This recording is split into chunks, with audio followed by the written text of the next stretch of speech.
La emisión está comenzando. Todos los asistentes están en modo de solo escucha. Hola, buenos días. Soy Jerónimo Alonso.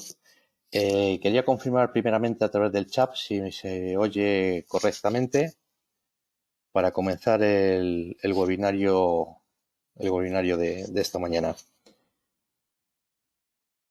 Todo correcto, vale. Me indican que todo correcto, con lo cual vamos a comenzar. Hoy es el primer día de lo que denominamos en ITEC los martes tecnológicos, que llevará pues una serie de charlas, ponencias, inquietudes, de una manera, digamos, informal, hasta el 21 de junio. En cada uno de estos martes tecnológicos, estas píldoras, pues abordarán distintas temáticas. La que hoy vamos a ver o lo que hoy os voy a mostrar, pues es el contexto tecnológico en la empresa. Es decir, todo aquello que hasta ahora ha estado rodeando, bordeando las inquietudes digitales en la implantación y digitalización de las empresas y que deberíamos de alguna manera conocer o visualizar para no perder sobre todo el horizonte de dónde venimos, cómo estamos y a dónde vamos y sobre todo lo que queremos a la hora de tomar decisiones en un ámbito digital y en sectores tan importantes económicamente como puede ser la construcción o el sector inmobiliario. Bien, voy a hacer una presentación.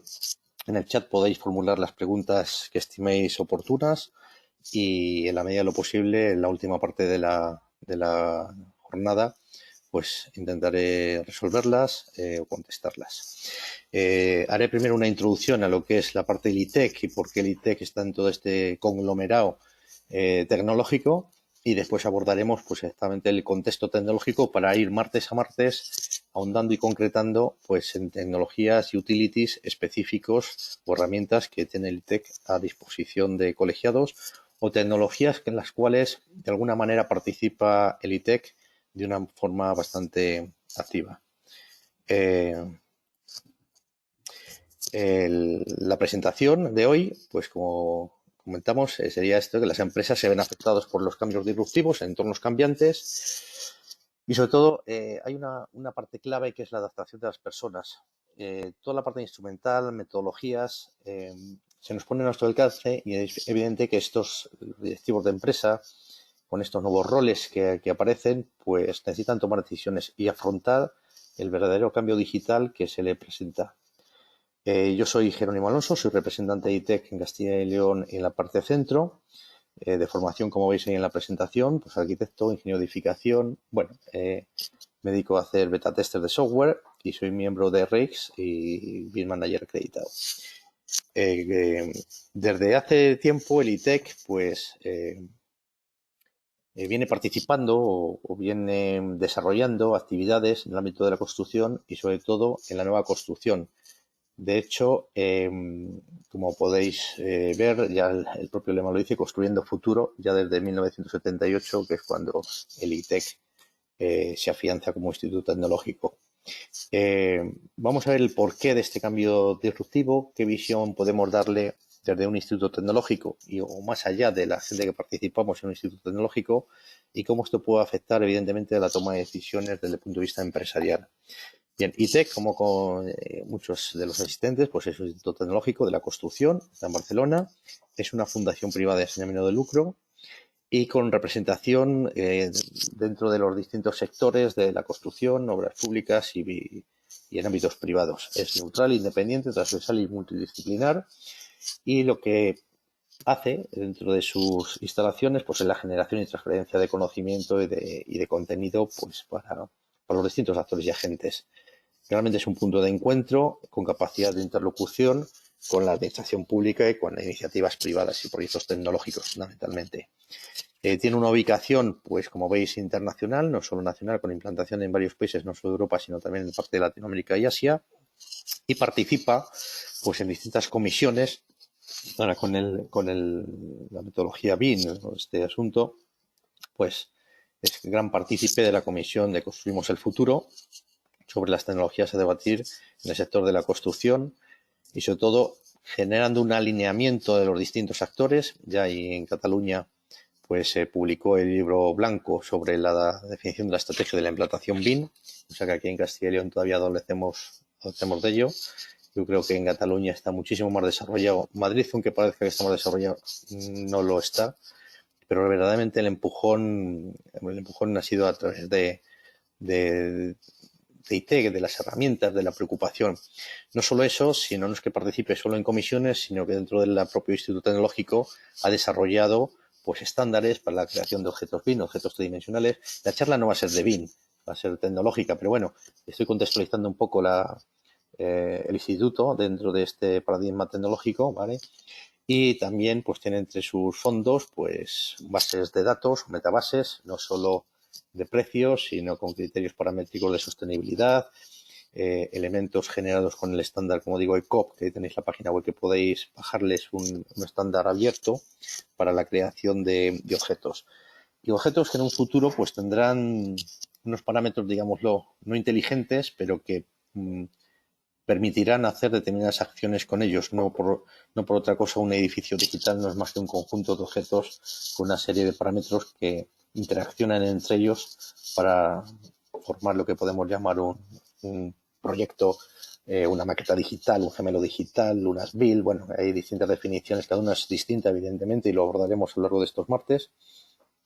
Y entonces, su desembarco no solo en la parte tecnológica del BIM, del Building Information Model o Modeling, sino también con otras herramientas como pueden ser otras metodologías, el Lean, el APD, en el que se desarrollan actividades formativas y acciones tendentes a la divulgación en estas nuevas metodologías. Bien, como decía, el ITEC es bastante proactivo en herramientas y es gran partícipe del ecosistema que tenemos de herramientas.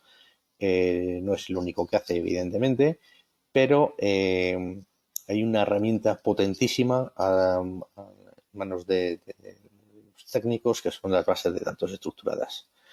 Yo creo que en España hay 3 o 4 bases de datos potentes, pero yo creo que la más potente ahora mismo, aplicando los criterios de sostenibilidad, es la base de datos BDEC, ¿vale? Que liga todo lo que son precios, pliegos, normativa, datos ambientales, base de datos de mantenimiento, incluso los propios objetos BIM generados con los criterios de estandarización.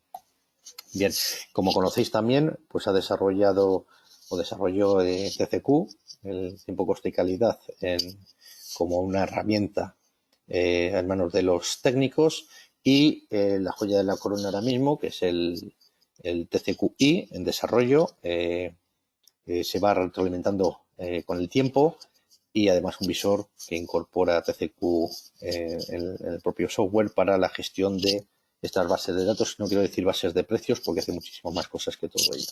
Bien, eso es un poco el contexto en el que nos vamos a mover. Entrando ya al contexto tecnológico disruptivo, voy a lanzar una slide, una serie de mensajes claros. Digamos que ahora mismo no hay respuestas. Lo que hay es unas grandes preguntas acerca de si estamos envueltos o no en lo que se llama, y como veis, 2 libros, la cuarta revolución industrial. Hay una buena noticia y una mala noticia. La buena noticia es que sí es cierto que está habiendo una revolución industrial, sobre todo muy ligado a la sostenibilidad, a los medios de comunicación, a la energía, al transporte. La buena noticia es que sois partícipes de este cambio. ¿Qué ocurre? Que cuando hay cambios, pues se producen estos saltos que llamamos disrupción, ¿vale? Que en determinados momentos pues se puede convertir pues en lo que en el otro slide veis ahí, que es el cisne negro, es esos grandes saltos, acontecimientos no esperados que hacen que la realidad cambie por completo. Un cisne negro puede ser la pandemia, que ha provocado pues que la parte tecnológica dé un salto importante y se hayan avanzado como unos 6 años en los desarrollos tecnológicos. Bien, es recomendable la lectura de ambos y bastante didáctica del contexto en el que se estamos moviendo. Bien, asimismo, aunque no tiene que ver con las partes tecnológicas, sí hay un mensaje en esto que os acabo de poner. Ahí tenemos el origen de las especies de Charles Darwin, ¿vale? En el que dice que solo sobrevive el más fuerte, que las especies se adaptan al medio. Sin embargo, cuando se hicieron los programas Apolo de la NASA, sí que se encargó este autor, a James Lovelock, que tiene pues, 98 años o una cosa así, ha sacado un libro recientemente, que es la teoría Gaia. Es decir, lo que sí estamos no es que las especies se adaptan, sino que estamos en un proceso de equilibrio. Ese proceso de equilibrio, donde hemos superado ya el punto de no retorno, es en el que nos tenemos que envolver. Por eso todos los criterios de sostenibilidad, de descarbonización, etc, etc. Es decir, la Tierra se está readaptando al desequilibrio que hemos generado con las emisiones atmosféricas fundamentalmente. Bien, el mensaje está claro. El mensaje es que el salto digital ha pasado a ser de una cuestión de competitividad, pues es el primer libro, a una cuestión de supervivencia. Ambos libros, sobre todo la teoría Gaia, es altamente recomendable porque hace un análisis de las fuentes de energía. No soy yo quien va a abogar aquí por determinadas fuentes de energía, pero lo que es cierto es que toda aquella fuente de energía que emita o no emita a la atmósfera gases de efecto invernadero, bienvenida sea, y entre ellas la nuclear. Es decir, es recomendable su lectura, pero el primer mensaje es que estamos en un entorno en el que la digitalización ya no es una opción. Es o te montas en el carro o estás fuera exactamente del mercado. Bien, ¿de dónde viene todo esto? Pues vamos a retroceder unos años y vamos a irnos a cuáles han sido los elementos que han podido favorecer o han aflorado esta disrupción tecnológica. Y nos vamos a ir precisamente, prácticamente, a unos desarrollos en la computación. Y no solo en la computación, sino en los sistemas de encriptado de las computadoras, en dar seguridad a estos ficheros informáticos, a esta información contenida. Evidentemente, esta ponencia o esta presentación la vais a tener colgada, la vais a poder leer, no es cuestión de que yo la lea aquí, pero sí es cierto que el avance de los sistemas de computación basado en los sistemas encriptados ha sido un avance notable y es tanto, como ahora comentaré, los sistemas blockchain o de registro único que favorecen la inmutabilidad de las transacciones que se hacen entre pares. Ahí os avanzo un poco cómo es o cómo se genera los sistemas criptográficos a través del descubrimiento de Alan Turing de poder construir, no el primer ordenador porque no era un ordenador, pero sí se tiene a Alan Turing como el padre de la computación, ¿vale? Plantea una serie de juegos, estos son físicos normalmente del proyecto Manhattan. Sabéis que el proyecto Manhattan era para construir la primera bomba atómica o el desarrollo nuclear, ¿vale? Y existe una serie de actores fundamentales en todo ello. La primera persona como tal que se puede concebir que construye un ordenador personal es John von Neumann, un físico, pues que en sus ratos libres junto con John Nance pues se dedicaba fundamentalmente a teorizar también sobre la teoría de juegos especulativas, en el que después del proyecto Manhattan pues empiezan a desarrollar para entidades, sobre todo el ejército de Estados Unidos, no solo el ejército, sino entidades muchísimo más potentes que ahora avanzaré. Bueno, dentro de esta historieta hay un libro también de recomendada lectura que se llama El dilema del prisionero y es como estos señores pues jugando a la guerra de juegos, han visto una película de los años 80 que se llama así Guerra de Juegos, intentan que la computación sea un sistema de comunicación y automatización, ¿vale? Y es el primer desarrollo de ordenador personal para conectar máquinas que están a una distancia y poder ponerlas en alineación, ¿verdad? Eso desarrolla todo el sistema de armamento balístico de misiles de Estados Unidos y es el precursor de lo que ahora entendemos por Internet. La empresa o el organismo, más bien dicho, de Estados Unidos que desarrolla todo esto, pues es la Agencia de Proyectos Avanzados de Investigación en Defensa, ¿vale? Es el que realmente pone en conexión distintas máquinas y genera, digamos, esta primera Internet. Estos señores se dedican a jugar a la guerra. Entonces, para jugar a la guerra, pues necesitan que para el lanzamiento de misiles balísticos, pues estén coordinados todos ellos y empiezan a generar una red que es ahora lo que todos podemos entender por la Internet, ¿de acuerdo? Es el contexto en el que nos movemos, fijaros que estamos hablando de los años 50, fundamentalmente, 40 y pico, 50, en el que ya estos señores disponían de esta tecnología. La eclosión que ahora estamos viviendo tecnológica es de hace unos 20 años a esta parte, es decir, el Google y todos estos se han formado a partir de los años 2000. Y nos encontramos con tecnología tan disruptivas en el que ahora, podemos vernos inmersos como puede ser la blockchain, que es esa tecnología que permite una tecnología de registro único en que las transacciones de los ficheros informáticos, más bien de los registros criptográficos que dejan rastro los ficheros informáticos, sea compartido por miles de ordenadores. Y se consigue una seguridad absoluta en eso que antes estaba avanzando de los libros del dilema del prisionero, en el que la información, al ser compartida por millones de ordenadores, digamos que es inhackeable. Realmente lo que no se comparte son los ficheros, sino los códigos criptográficos que generan esos ficheros en un registro único que, dado que está compartido por millones de usuarios, es inhackeable. Eso permite la transmisión de valor a través de esos códigos criptográficos, y es cuando nacen exactamente pues las criptomonedas.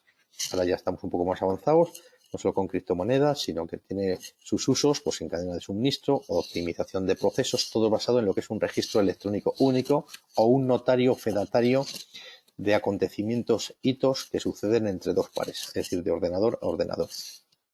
Este contexto no solo se circunscribe a lo que es la transmisión de la información, sino al verdadero motor que ahora rige el mundo, que ya no es el petróleo, sino los datos. Compañías, como podéis ver aquí, como Facebook, Google, Amazon o Microsoft, tienen tal cantidad de datos que los sistemas predictivos que utilizan ellos son capaces de saber tus gustos incluso antes de que a ti se te ocurran. Entonces, digamos que es el petróleo del futuro.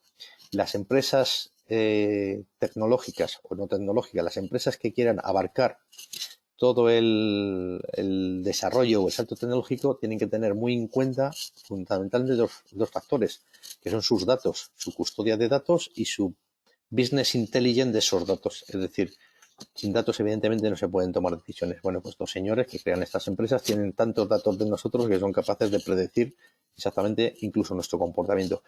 Y aquí advierto, no es predecir nuestro comportamiento, sino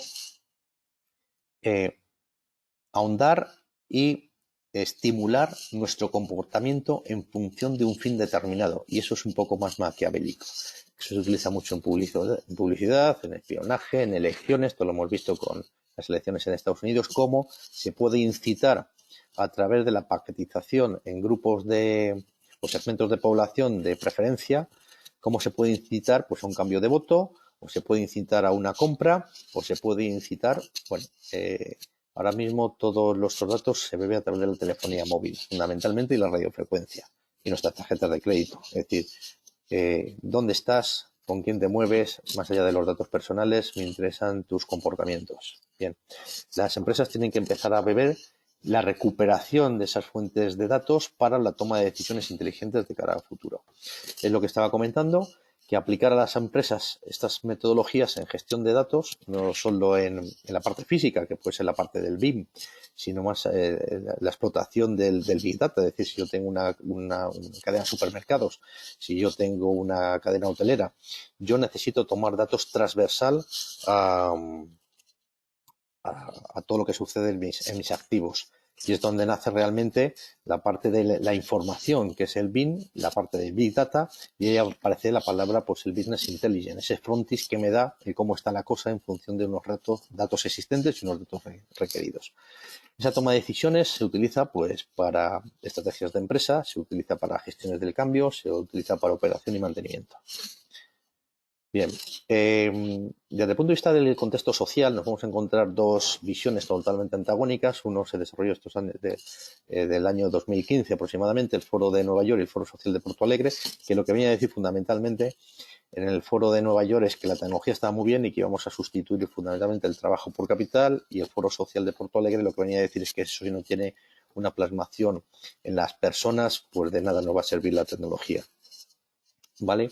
En cualquier desarrollo tecnológico se produce, y está bastante estudiado, este tipo de curvas de madurez tecnológica, donde evidentemente primero hay un desarrollo, después hay un pico de expectativa, una desilusión, una pequeña implantación y luego una consolidación de estas tecnologías. Por tanto, en las empresas en las que estemos trabajando deberemos de estar analizando exactamente en qué punto de esta implantación vamos a tener.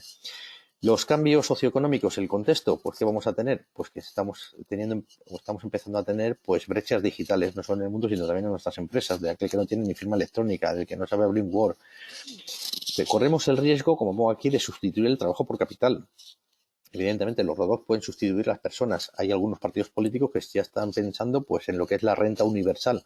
La renta universal viene fundamentalmente de unas teorías intelectuales que vienen del foro de Porto Alegre. ¿De quién va a pagar la seguridad social cuando echo a todos los trabajadores y los sustituyo por robots? Tenemos un sistema de globalización, es decir, una empresa está ahora inmersa en cualquier acontecimiento que ocurre en China, tiene impacto en España, o en Rusia, tiene impacto en Latinoamérica, es decir, estamos en lo que llamamos la aldea global. Además, tenemos nuevas formas de mercado o Internet como la plaza pública, es decir, yo ya mi venta puede ser masiva porque tengo un foro en el que la plaza pública es en la propia red. Estamos cambiando los sistemas productivos o industrializados por unos sistemas de fabricación. Y esto es un paradigma. Esto teóricamente es de los años también 40-50, la preindustrialización o los sistemas preindustrializados, y ahora es cuando podemos realizarlo. Tenemos máquinas matriciales, tenemos sistemas de computación y además tenemos entornos colaborativos en el trabajo, en el ocio y las relaciones. Es decir, nuestro contexto tecnológico abarca cualquier tipo de acción en la producción y en el consumo de ocio. Y además en las personas. Nos conocemos determinadas aplicaciones para contactar personas. Además tenemos un cambio del sentimiento de propiedad por el de usuario. Y aquí tiene que ver mucho con las aplicaciones de software, que ya no nos las venden, nos las alquilan, ¿no? Y no solo eso, sino que además tenemos derechos de propiedad en el metaverso. Tenemos herramientas tecnológicas, tenemos IoT, Big Data, hiperconectividad. Es decir, todo esto es un atragantamiento de tecnologías que, como no sepamos digerirlos, nos puede consumir a nosotros mismos. Entonces, cuando se tiene una empresa, lo que se tiene que ver bien es en el contexto en el que está, las herramientas que tiene a su alcance, el target que tiene, las herramientas que va a usar, los datos que va a recuperar y cómo lo va a usar para incrementar fundamentalmente las ventas, la eficiencia o los costes, por ejemplo. Tenemos la parte toda de sensorización, monitorización, robótica y nanotecnología a nuestro alcance. Es decir, los sistemas domóticos en viviendas, en cirugías y en medicina, ni que hablar. O tenemos nanotecnología en materiales, también de aplicación no solo para la salud, sino también, por ejemplo, para generar objetos inteligentes y que, digamos, el propio objeto, aplicando nanotecnología, pueda reconocerse a sí mismo, ¿vale? Y nuevas sensibilidades, evidentemente, el ecologismo, los criterios de sostenibilidad, que ya en la obra pública nos van a empezar a solicitar los análisis de ciclo de vida y criterios de sostenibilidad. Aparte tenemos otros actores, tenemos desde la generación Z y nativos digitales, es decir, conviven 4 generaciones ahora mismo en el rango de edad que tenemos en nuestro entorno laboral, en el que hay evidentemente nativos digitales que esto ya lo vienen de serie, y en ese contexto tenemos que saber generar las estrategias de implantación en nuestras empresas. Además, todos nos convertimos en productores. Y es aquí cuando aparecen el Airbnb y todo este tipo de plataformas en el que el coste marginal se convierte en cero. Recomiendo la lectura también de este libro sobre los sistemas de producción, cómo Internet cambia el sistema y transforma en que todos somos proconsumidores y transformamos nuestra actividad en un entorno puramente colaborativo.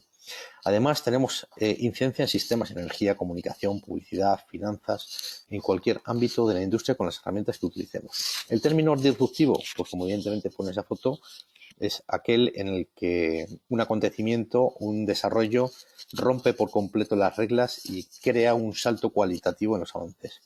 Contextos de mercado. Tenemos un mercado de oferta con mayores prestaciones de calidad, consumos energéticos y menores precios, un entorno más competitivo. Estamos ahondando en costes de producción, ya ni en beneficio, en costes de producción. Tenemos un marco normativo bastante exigente y un reparto de responsabilidades entre los distintos intervinientes y agentes. Una normativa muy rígida. Tenemos entre medias los temas de competencias profesionales y personales que se va a transformar en roles. Un mayor número de intervenientes que hay que coordinar en cualquier acción, evidentemente en la constructiva sobre todo. Un control administrativo muy fiscalizador. Y luego los colegios profesionales, universidades y otro tipo de entidades, pues con los planes de estudios ya prácticamente desfasados porque año tras año los avances tecnológicos generan este tipo de tecnologías. Bueno, yo en este ratito os he dado una visión, os he recomendado 4 libros y simplemente es así, una pildorita. La semana que viene abordaremos otra temática así rapidita y estoy abierto ahora mismo pues a cualquier pregunta que podáis hacer en el chat o en el campo de preguntas.